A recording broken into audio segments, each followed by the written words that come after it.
The AllStar app, the #1 app in the business. UFC, Bellator, One Championship, PFL, and more. Get the app right now. Link in description. You go from UFC 273 in Jacksonville to UFC 281 on your stomping grounds, man. Must feel good. You fought a prospect in your last show.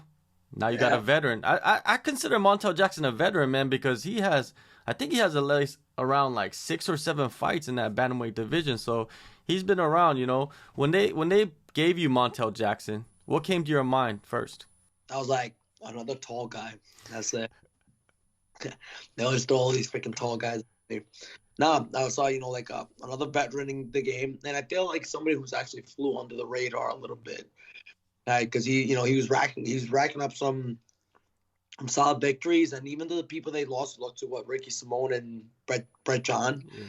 Yeah. So it's like he's a solid opponent that's gonna just help me propel to the next level. Yeah, you mentioned that he's another tall opponent. You faced a few of those even taller than him. How do your past experiences help, with this fight heading into this fight?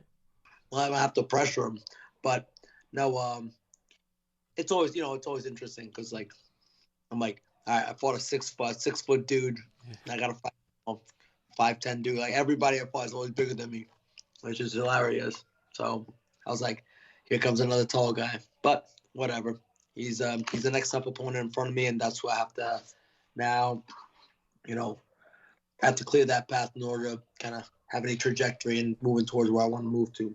Yeah, that's kind of like the talking points heading into this fight, right? During fight week, that's probably what they're going to ask you a lot about is like, oh, he's another tall, long guy. How you going to figure him out and all of that good stuff. But, man, when you fought Julio Arce, you head kicked him.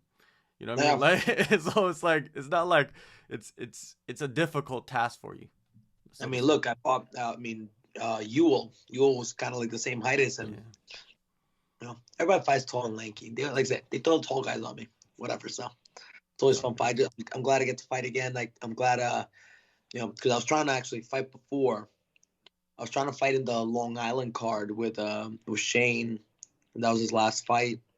And then I was trying to fight in Paris.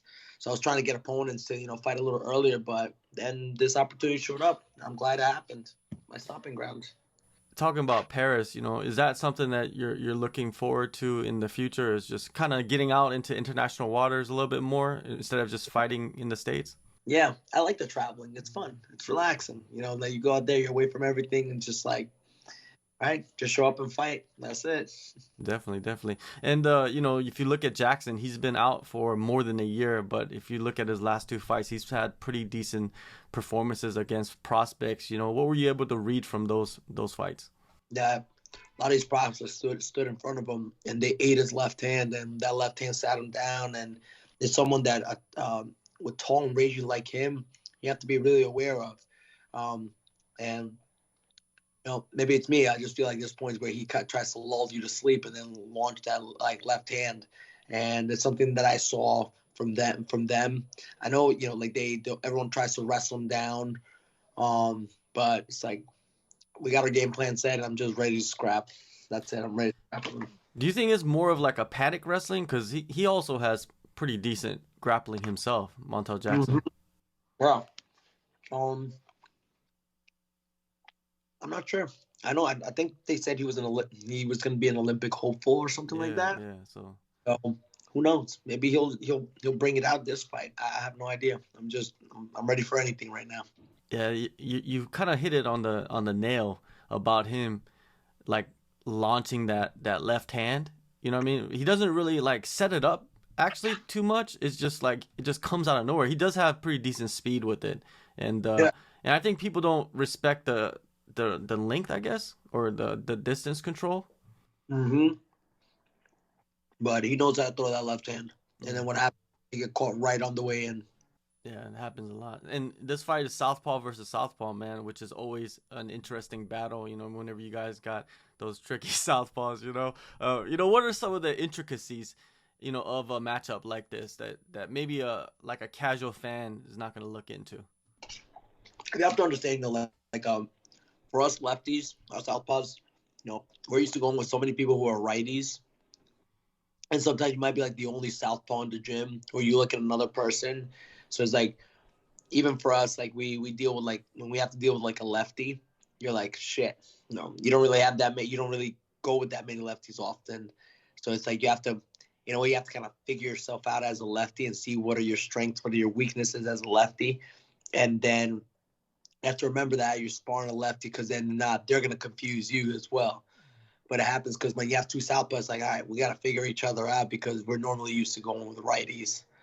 So it's a little bit of a puzzle to fix, but once you get it going, you get it going. In the gym, I remember a guy that I was training with. He was gonna face a lefty, and he's orthodox, and I would like switch to left hand. I'm just like showing the Yeah. position for him, right? And then when he goes into the fight, he gets caught with a 3-punch combo and gets dropped at the start of the fight by the lefty. But then he figured out the distance. You know what I mean? He didn't want to get hit with that left hand anymore. Yeah. Because like you gotta figure it out. Even like when you're a lefty going on the left, you have to try and figure it out, like, and do it on the spot. Because if not, it's like then you're gonna have a hard time the rest of the day. Definitely. And your last fight, the performance against Daniel Santos, you talked about how you saw the look of frustration in his face during the fight, and take us into those moments and how it altered your mind in the fight. Well, I think during that fight is the fact that, one, he was from Charles Oliveira's camp, and Charles Oliveira, he was on a tear. He was a champion, and now you got a prospect coming from his camp, so all the eyes are on him. And all of his fights were finished with a spinning technique, spinning back fist, spinning back kick.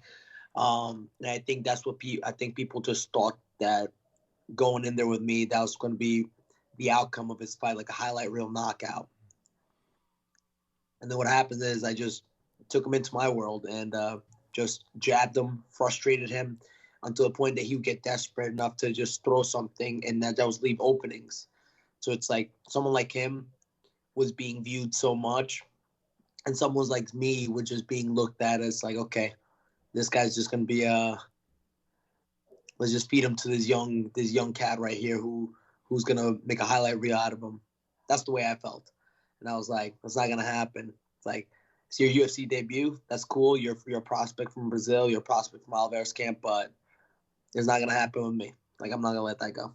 It's like, I'm a vet. I've been here many times. It's like, this is your first time, and I know exactly what you're going to go through. So it's like, we're going to add frustration on that, and I'm going to leave here with my hand raised. And look what happened. I beat him, and then his next fight, knocked the dude out. Yeah, it's almost like he needed that setback to get a reality check, right? You gave him the reality check. Let's keep it real. Mm-hmm. Like that. And look what happened. His last fight, it was a tough fight, because he got caught with head kicks.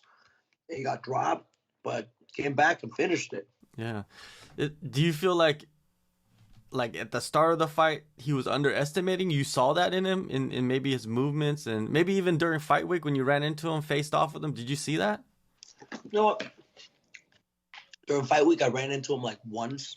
The guy just nodded, like just acknowledged him, like, how you doing? And then, but I think when it came down to the face-off and the fight, I think I was seen as like, I'm gonna walk right through this guy. Mm-hmm. I was like, nah, I like that. Not like that. And dealing with a guy that spins so much, man, was it a challenge you enjoyed? Yeah. That dude was throwing, spinning back, spinning elbows, jump round kicks, flying knees. Like, he was dangerous. That's why, I couldn't just press him right off the bat and just try to, like, even when I heard him, like, I was like, just be calm. It's like let's pick him apart little by little, because if not, this dude's he's gonna explode with a spinning technique and just put my lights out. I'm like, let's wait. Let's just take him in deep waters and then friggin' just pick him apart. Yeah, that's the crazy part about this game, is that there's always that home run shot that could happen at any moment if you feel too comfortable, right, in what you're doing. Exactly.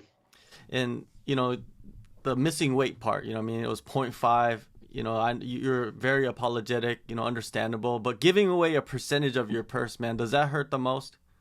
Oh God, that's why I had to win that fight. I'm like, yeah, I'm like, God damn it, it's like, and then what happens, like, then even like when even though it was point 0.5, honestly, like I was like, God damn it, like it beats you up. You're just like, fuck, it's like you missed weight. Yeah. So I didn't know how like he felt. I was just like, yo, you know, like my bad. But honestly, like I missed the weight, but then there was like other people that missed by like 3 pounds, and I was like, why do they get the same price? Like Yeah. they lost like the same percentage that I lost, and I'm like, well, that's not fair. It's like why is this person taking they're taking this much from me, but they lost 3 pounds. You'd be losing more. But whatever the case is, I'm like, it felt like a little bit out of pressure, and I'm just like, you know what? I actually tried to bust my ass and make this weight. Like I was literally trying not to fall over, but I was like, I gotta win this fight. Like, You make a great point about that. You know what I mean? Like, why does a guy that missed by point 0.5 have to pay the same amount of percentage as a guy that missed by 3, 4, sometimes even 5 pounds, right? And wow. they need to fix that. That's some bullshit. They do need to fix that. Like, look, you know, I'm not. It's like the whole thing with Hamzat and the whole thing where they did the whole shuffle. I Yeah. mean, think about it. So he missed weight by 8 pounds, but he still got paid a lot. Yeah. So, you know, even though they were able to shuffle the card around and fix it, and you know, of course, what I forgot his name. His Holland? opponent. Holland? Yeah, Holland. Like Holland was at 180, so they were able to move it up like that, and but still, like there's no penalties, there's no repercussions for it. But then if we would have missed, but I know there was somebody else on that card. I think it was a Hakeem Dawodu who I think he missed weight. Yeah. So then and he lost the fight. So think about how much that hurt him. Yeah. His weight and only got half of his pay, but he lost how much percentage of that purse. But then you got somebody else that missed weight, and I don't, I don't. From what I see, I don't think he got any penalties for it, but other people did. Yeah. So It's it sucks to see that you're just like, oh, come on, it's like make it fair all across the board. Another thing that I noticed, and it's probably been happening for a few years now, is just having that Spanish language media at the shows. You know what I mean? And you Yeah. being able to flex your skills on the mic. I enjoyed that a lot. You know what I mean? I wish like more fighters, you know, like certain fighters, they're from different countries, but they don't have the media, you know, presence. And having the Yeah. Spanish language, what does that mean to you? It's great because I think people can. I think it makes me more approachable, more able to communicate with people. Like, you know, look, I can speak fluent English, I can speak fluent Spanish, and you know, so then like you get some people who just like, oh my god, I didn't know. Some people didn't know that I was even Colombian, which was just sad. So I was like, yeah, I speak, you know, like I practice my English, so I can talk regular English, and I can talk proper Spanish. So it's like it makes it more marketable, more easy for me to communicate to people who can only speak Spanish, or even people who, you know, want to understand, you know, only speak English. So it's great. Yeah, it increases your fan base, and you're allowed to like, you know, if somebody wants to reach out to you from Colombia or even Brazil, man, you could Yeah, communicate somewhat with yeah, even Brazilians and in Spain and Portugal. There's so much that could open up to you, right? As your language skills, you know, allow you to. yeah, absolutely. So it makes it a really fun experience, and like I said, it helps with the fan base. You get to build it a lot. Now, for this camp, you know, anyone you added to the team since your last fight? So we're like, you know, we're not people that we added to the team, but you know, we have gone out to with some pro boxers in Brooklyn. Um, our coaches bring us to get some extra work with like all these like undefeated pro boxers who are just like ridiculously skilled, well renowned, and you know, we usually got the whole team. The whole team's, you know, building up. Yeah. So it's great, you know, outside experience, and then inside the gym itself, it's like the energy is just crazy because you got all these people who are fighting and building their records, making pro debuts.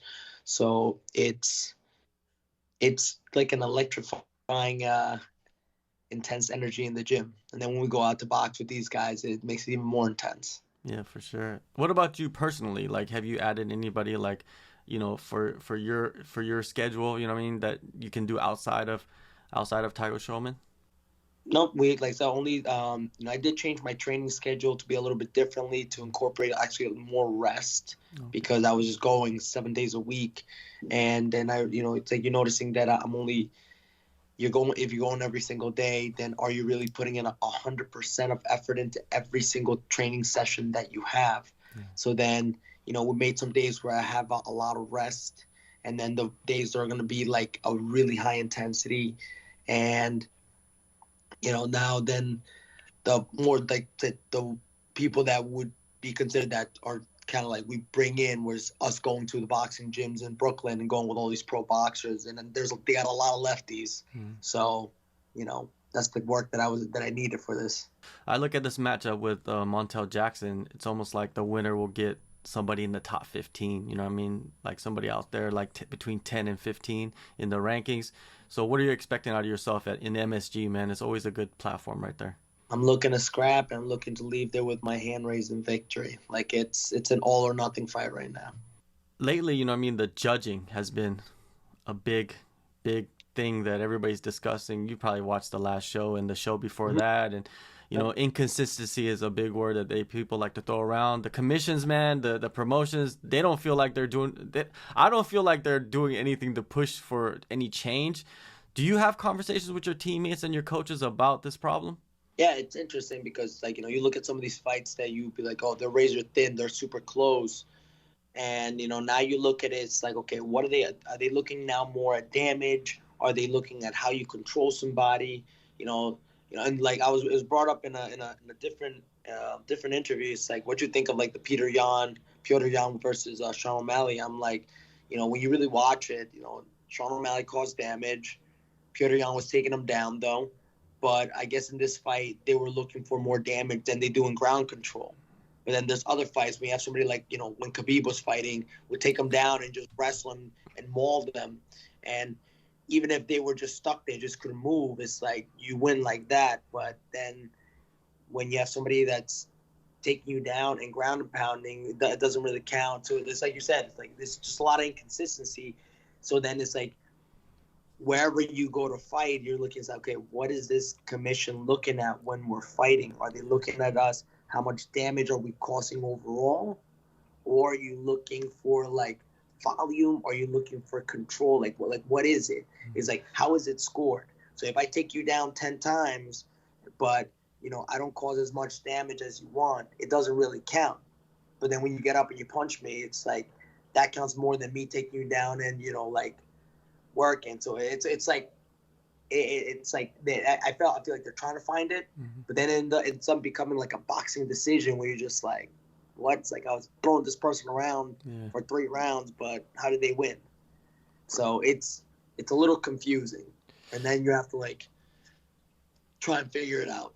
Yeah, that's the problem. Is like even the fighters, they have no idea what judges are looking for, and now the coaches. I've had conversations with coaches about maybe you have to start game planning around these inconsistencies, right? Because it's so difficult to finish somebody at the highest level, so you have to like look at judging as something as part of the game plan.